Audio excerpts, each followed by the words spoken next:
আপাতত শান্ত কিন্তু বিধ্বস্ত গাজা উপত্যকায় মাতব্বরি দ্বিতীয় ধাপ শুরু করে দিয়েছে বিশ্ব মোড়ল যুক্তরাষ্ট্র। ফিলিস্তিনের গাজা ভূখণ্ডে আন্তর্জাতিক বাহিনী পাঠানোর পরিকল্পনা করছেন মার্কিন প্রেসিডেন্ট ডোনাল্ড ট্রাম্প। উপত্যকাটির নিরাপত্তা পরিস্থিতি স্থিতিশীল করতে ইতিমধ্যে এই বাহিনী গঠনের পরিকল্পনা শুরু হয়েছে বলেও জানিয়েছেন দেশটির দুই জ্যেষ্ঠ উপদেষ্টা। মূলত মার্কিন প্রেসিডেন্ট ডোনাল্ড ট্রাম্পের গাজা পরিকল্পনার অংশ হিসেবে যুক্তরাষ্ট্রে এই উদ্যোগ সহায়তা দেবে। যুক্তরাষ্ট্রের ওই দুই জ্যেষ্ঠ উপদেষ্টা বুধবার এক ব্রিফিংয়ে জানান, প্রেসিডেন্ট ডোনাল্ড ট্রাম্পের ঘোষিত 20 দফা গাজা পরিকল্পনার অন্যতম প্রধান শর্ত ছিল যুক্তরাষ্ট্রের সমর্থন নিয়ে একটি স্থিতিশীলতা রক্ষাকারী বাহিনী গঠন করা হবে। এই বাহিনীকে সহায়তা দিতে যুক্তরাষ্ট্র সর্বোচ্চ 200 সেনা মোতায়েনের সম্মতি দিয়েছে, তবে তারা সরাসরি গাজায় প্রবেশ করবে না।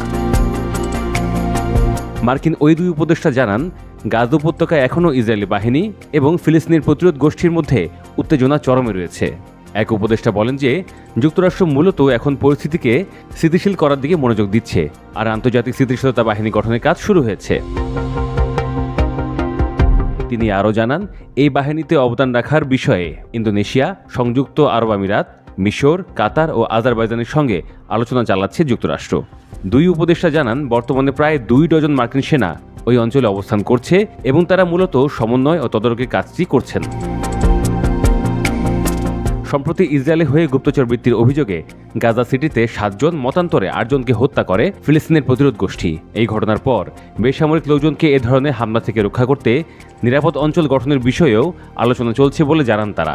দ্বিতীয় উপদেষ্টা বলেন, কোনো ফিলিস্তিনিকেই গাজা উপত্যকা ছাড়তে বাধ্য করা হবে না।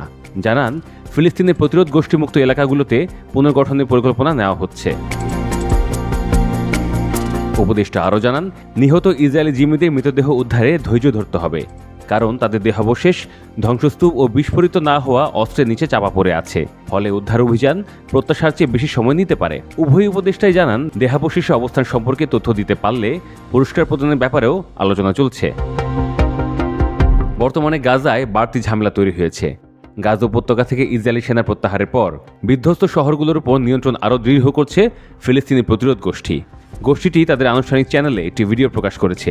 সেখানে দেখা যায় চোখ বাঁধা ও হাঁটু গেড়ে থাকা সন্দেহভাজনদের রাস্তায় গুলি করে হত্যা করা হচ্ছে। প্রতিরোধ গোষ্ঠীর দাবি, এরা বিরোধীদের সহযোগী ও অপরাধী।